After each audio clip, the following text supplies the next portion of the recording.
자, 교과서 72페이지입니다. 교과서 72페이지.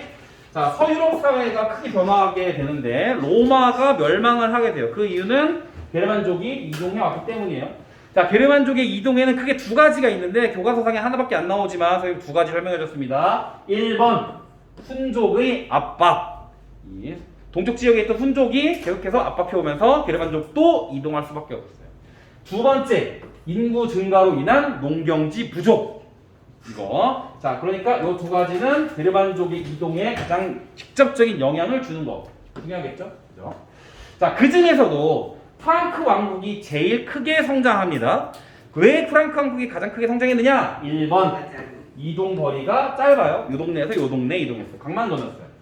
2번, 그런데도 불구하고 종교를 크리스트교로 개정했어요. 그래서 로마의 사람들과 잘 어울릴 수 있었어요. 이 두 가지가 프랑크 왕국이 크게 성장할 수 있어 배경. 당연히 이것도 중요하겠죠.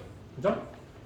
자, 그 중에서도 이 프랑크 왕국의 여러 궁제와 왕 중에서 제일 유명한 사람은 카를로스 대제입니다.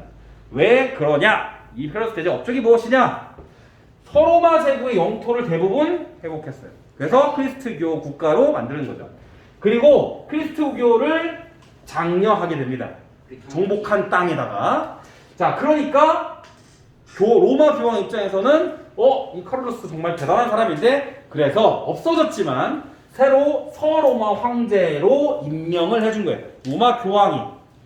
그래서 서로마 황제로 즉위하였다. 요 세 가지 카를로스 대제의 업적이죠. 물론 카를로스 대제 죽고 나서 동프랑크, 성프랑크, 중프랑크, 서프랑크로 분열이 되게 됩니다. 자, 유럽 사회는 이렇게 변화하기 시작합니다. 특히 사회 구조가 크게 많이 변했고 정치 구조 많이 변했는데 가장 중요한 건 봉건제예요. 봉건제. 자, 봉건제는 주군과 봉신으로 이루어져 있고요. 이들을 주종 관계가 형성됩니다. 이 주종 관계의 가장 중요한 특징이 뭐냐? 토지를 매개로.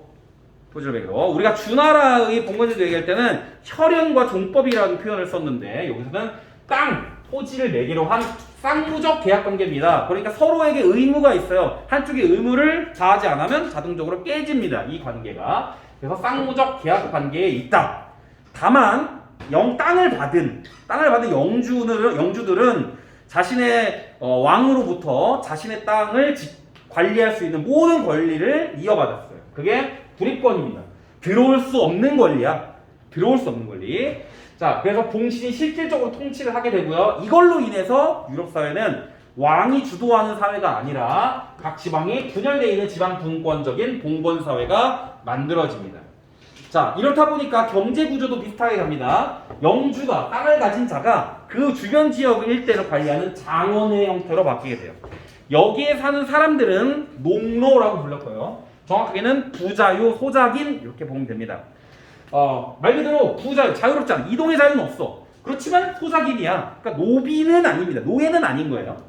자, 이들은 부역 가서 직접 일을 하거나 또는 현물, 자기가 농사를 지은 결과물을 영주에게 바치는 이러한 책임을 가지고 있어요. 이게 당시 유럽 사회의 가장 중요한 내용들입니다. 자, 이거는 서유럽의 이야기고, 이런 동부 유럽, 우리가 동로마, 서로마가 분裂했을 때 동유럽의 이야기입니다. 동로마에서 제일 중요했던 인물은 유스티니아누스 황제입니다. 이 유스티니아누스 황제의 업적 1, 2, 3 딱 나오죠. 로마의 영토를 회복했다. 이 유스티니아누스 법전을 만들었다. 이걸 로마법 대전 이렇게 부르기도 합니다. 로마법 대전. 자, 또 세 번째, 이 비잔티움 양식이라고 부를 수 있는 성소피아 성당을 만듭니다. 성소피아 성당. 교과서에 나와 있어요. 와. 교과서 79페이지에 보면은 성소피아 가운데 있는 거. 성소피아 성당의 전경이죠. 그죠? 자, 끝에 첨탑이 있고 가운데 동군 원으로 돔이 있습니다. 자, 여기서 가장 특징은 동로마와 서로마의 가장 큰 차이는 이거예요. 황제가 모든 권력을 가지고 있다는 겁니다. 그래서 중앙집권 체제가 형성되죠. 지금 이전에 뭐였습니까? 서유럽은 지방분권적인 사회이지만 동유럽, 비잔티움 제국은 중앙집권 체제이다 라고 하는 차이가 있죠.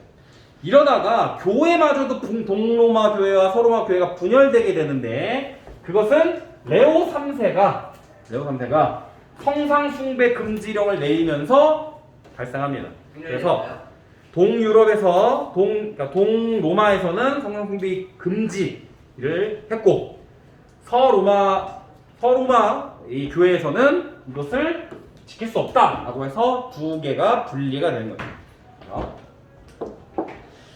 자, 그래서 우리가 비잔팀 제국에 대한 이야기는 여기까지. 그 뒤에 로마, 이제 서로마 지역, 서유럽 지역의 중세 사회로 변화하게 됩니다. 자, 여기 중세 사회에 넘어가면서 여러 가지 문제점이 나타나요.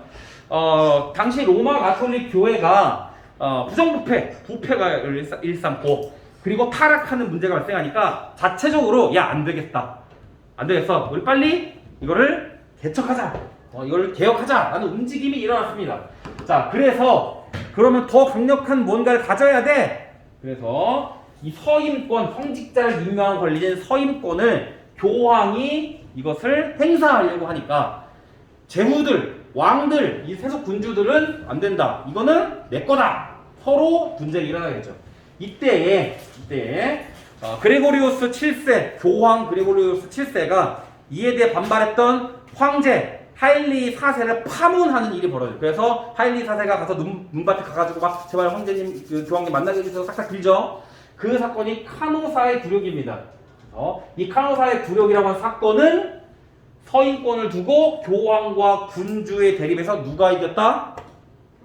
교황이 이겼다 라는 사실을 알 수가 있죠. 자, 이 당시의 크리스트교, 그러니까 이 사회는 이제 크리스트교 사회가 지배하는 사회야. 서유럽의 중세는 모든 것이 전부 다 신에게 종교에 집중된 시대가 됩니다. 그래서 양식도 문화도 다 그렇게 되죠.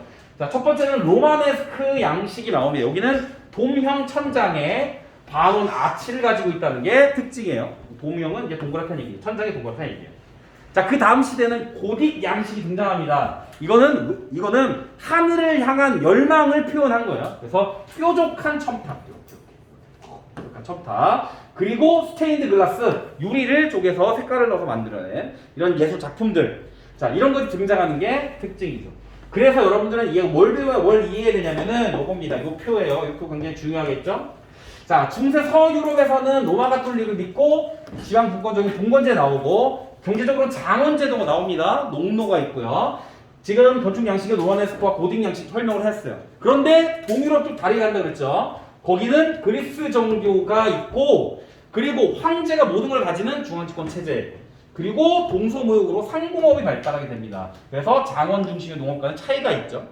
자, 게다가 비잔티움 양식, 아까 성소피아 성당으로 볼 수 있는 대표되는 이런 비잔티움, 이것도 오타냐? 어떻게 계속 오타야? 비잔티움 양식 등장합니다. 그래서 이 표를 여러분들 잘 이해하기 바랍니다. 비잔티움